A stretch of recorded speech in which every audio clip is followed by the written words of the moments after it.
Good morning class. Today we will understand MS PowerPoint. MS PowerPoint हम जब open करते हैं तो हमारे पास इस तरह से पेज ओपन होता है। ये हमारे पास स्लाइड ओपन होती है, जैसे कि हमने प्रीवियस वीडियो में भी इसे देखा था। तो हमारे पास इस तरह से एक स्लाइड ओपन हो जाती है। तो इसमें आगे हम देखेंगे स्लाइड में हम किस तरह से थीम देंगे। तो हम जाते हैं डिज़ाइन टैब पे क्लिक करते हैं और ये हमारे पास थीम ओपन हो जाते हैं, जैसा कि पिक्चर में दिखाई दे रहा है। तो हमें यहाँ पे बहुत सारी थीम दिखाई देती हैं। इसी के यहाँ पे साइड में एक एरो है, एरो पे हम क्लिक करेंगे तो और भी थीम हमारे पास दिखाई देंगी। तो हम इसमें से किसी भी थीम को पे क्लिक करेंगे तो वो थीम हमारी स्लाइड में आ जाएगी। इसमें डिफरेंट टाइप की थीम्स हैं, तो जो भी हमें इसमें सही लगती है, जो भी हमें इसमें थीम देनी है, तो हम वहाँ से वो सिलेक्ट कर लेंगे और वो थीम यहाँ पे आ जाएगी। नेक्स्ट है स्लाइड ट्रांजिशन। स्लाइड में हम ट्रांजिशन दे सकते हैं, जैसे कि यहाँ पे दिखाएगा। जैसे कि हमने स्लाइड शो जब हम करते हैं तो स्लाइड हमारी कहाँ से स्क्रीन में आए, लेफ़्ट से स्लाइड आए, अप से आए, डाउन से आए, या फिर राइट से आए, बॉटम से आए, या सेंटर से वो प्ले हो। तो यहाँ पे ये दिखाया गया है, जिस तरह से भी यहाँ पे है तो उसी तरह से वो स्लाइड वहाँ पे ओपन होगी। यहाँ पे एरो पे क्लिक करके हम और भी ट्रांजिशन यहाँ पे देख सकते हैं, तो वो ट्रांजिशन हमारी ओपन हो जाएगी और वो उसमें हम सेलेक्ट कर लेंगे ट्रांजिशन कौन सी हमें ट्रांजिशन लेनी है। और उसमें ये टाइम भी दिखाएगा, हम वो टाइम भी, हम ड्यूरेशन भी दे सकते हैं, कितनी देर तक वो स्लाइड वहाँ पे प्रेजेंट हो। तो ये सारा हम इसमें से ट्रांजिशन से सिलेक्ट कर सकते हैं और अपने स्लाइड को हम और ज़्यादा अट्रैक्टिव बना सकते हैं। इसके बाद नेक्स्ट है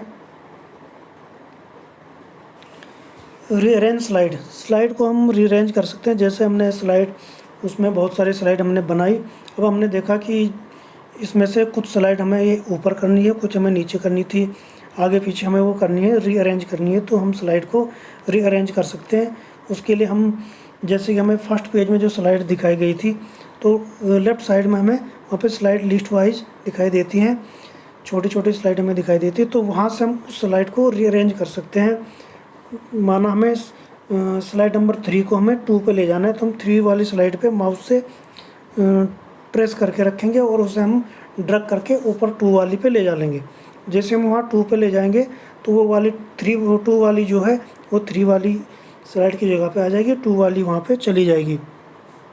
इस तरह से हम स्लाइड को आगे पीछे कर सकते हैं, या फिर हमें उसे कॉपी पेस्ट भी कर सकते हैं, लेकिन उससे अच्छा हम उसे ड्रैग करके ले जा सकते हैं और वो वहाँ पे चली जाएगी और नेक्स्ट स्लाइड नीचे आ जाएगी। इसी तरह से हम और भी हमारी स्लाइड हैं तो उन्हें भी हम इस तरह से मूव कर सकते हैं, उन्हें आगे पीछे हम स्लाइड को रीअरेंज करके लगा सकते हैं।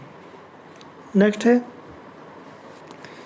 Slide show. स्लाइड शो हम कैसा करते हैं, हम सबसे पहले जाते हैं स्लाइड शो वाले टैब में, उस पर हम क्लिक करते हैं। फिर यहाँ पे हमें ऑप्शन दिखाई देता है फ्रॉम बिगिनिंग या फिर फ्रॉम करंट स्लाइड। अगर हम स्लाइड 4 पे हैं और हमने यहाँ पे हमने क्लिक किया फ्रॉम करंट स्लाइड, तो हम जो हमारी स्लाइड शो होगी वो स्लाइड नंबर 4 से प्रेजेंट होगी और लास्ट तक हमारी चलेंगी। लेकिन अगर हम करते हैं फ्रॉम बिगिनिंग पे, तो फ्रॉम बिगिनिंग से हमारी स्लाइड नंबर 1 जो है वहाँ से स्लाइड शुरू होगी और जो हमारी लास्ट स्लाइड है वहाँ तक वो प्ले हो जाएंगी। तो ये हमें यहाँ से चूज करना होता है कि फ्रॉम बिगिनिंग या फिर फ्रॉम करंट स्लाइड, जिस पे भी हम क्लिक करते हैं तो वहाँ से वो शो हो जाती है। या फिर दूसरा यहाँ पे है कस्टम स्लाइड शो, तो यहाँ पे हम कस्टम स्लाइड शो पे भी क्लिक कर सकते हैं और वहाँ पे हम दे सकते हैं हमें कितने से कितने स्लाइड तक प्रेजेंट करनी, कौन सी हमें ओपन करनी है, कौन सी स्लाइड शो करनी है, तो वो भी हम दे सकते हैं। और इसका जो शॉर्टकट की होती है वो F5 भी होती है। F5 से भी हम उसको प्ले कर सकते हैं। हम F5 दबाएंगे तो हमारी जो स्लाइड है वो वहाँ से प्रेजेंट हो जाएंगी, वो चलनी कंटिन्यू हो जाएंगी। उसमें हमारे पास 2 ऑप्शन होते हैं, या तो हम माउस क्लिक से या फिर हम टाइमिंग उसमें देते हैं, जो भी हमने वहाँ पे सेलेक्ट किया होगा। अगर हमने वहाँ पे माउस क्लिक पे क्लिक किया है तो माउस क्लिक जब हम करेंगे तो स्लाइड तब आगे जाएंगी। अगर हमने वहाँ पे टाइमिंग दिया है 5 सेकंड, 6 सेकंड, 10 सेकंड, तो जितना हमने टाइमिंग दिया है उतने टाइम में वो स्लाइड अपने आप नेक्स्ट स्लाइड आ जाएगी, वो आगे चलती रहेंगी। तो ये हमें वहाँ पे देखना होता है कि हमें स्लाइड माउस के द्वारा हमें कंट्रोल करनी है या फिर हमें वो टाइमिंग के द्वारा हमें कंट्रोल करनी है। अगर हमें टाइमिंग से वो चलानी है तो हम टाइमिंग पे क्लिक करेंगे, उस पर टाइमिंग दे देंगे। और अगर हमें वो माउस से हमें प्रेजेंट करनी है तो हम वो माउस से उसे क्लिक करेंगे। जैसे कि अभी ये स्लाइड यहाँ पे ओपन हो रही है तो मैंने वो माउस वाला क्लिक किया है, इसलिए मैं जब इस पर क्लिक करूँगा, टच करूँगा तो ये स्लाइड तब आगे जाएंगी या फिर तब ये बैक होंगी।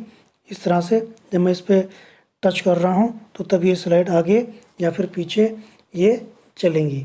लेकिन अगर उसमें टाइमिंग दिया है तो फिर ये टच से कंट्रोल नहीं होगी, फिर ये टाइमिंग के अकॉर्डिंग अपने आप ही चलती जाएंगी। तो इसी तरह हम कंप्यूटर में भी उसमें टाइमिंग या फिर हम उसमें माउस क्लिक वाले पे क्लिक करते हैं तो फिर वो उसके अकॉर्डिंग ही स्लाइड चलती है। तो ये हमें वहाँ पे सिलेक्ट करना होता है। और ये मैंने आप लोगों को बता दिया है कि यहाँ पे स्लाइड्स में फ्रॉम बिगिनिंग पे करेंगे तो वो शुरू से चलेगी, और अगर हम वो फ्रॉम करंट स्लाइड पे करेंगे तो जिस स्लाइड पे हम हैं, स्लाइड नंबर 2, 3, 4 जिस पे भी हम हैं, तो वहीं से वो ओपन हो जाएगी, वहीं से वो चलनी शुरू हो जाएगी। अगर हमें स्लाइड को बीच में रोकना है, माना हमने स्लाइड ओपन किया, हम स्लाइड 4 तक चले गए, हमें फिर वापस आना है, हमें वहीं पर स्टॉप करनी है, तो हम इस पे एस्केप का बटन प्रेस करेंगे, जो कि लेफ्ट साइड में सबसे ऊपर कॉर्नर में होता है। एस्केप का बटन दबाएंगे तो स्लाइड शो वहीं पे स्टॉप हो जाएगी और हम फिर वो पावर पॉइंट वाले पेज पे दोबारा वापस आ जाएंगे। तो हमें उसे शो करने के लिए F5 प्रेस करेंगे या फिर हम स्लाइड शो में फ्रॉम बिगिनिंग पे जाएंगे, तो यहाँ से वो स्लाइड ओपन हो जाएगी। और हमें वो स्टॉप करनी है तो हम एस्केप का बटन दबाएंगे तो स्लाइड स्टॉप हो जाएगी। हम फिर वहीं पे नेक्स्ट पेज जो हम पावर पॉइंट का पेज है हम वहाँ पर आ जाएंगे।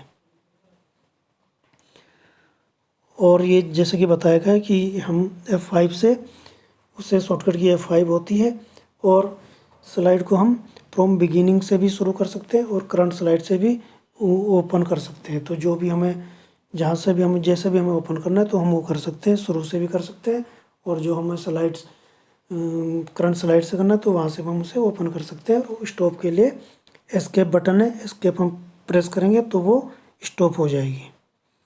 Okay class, thank you.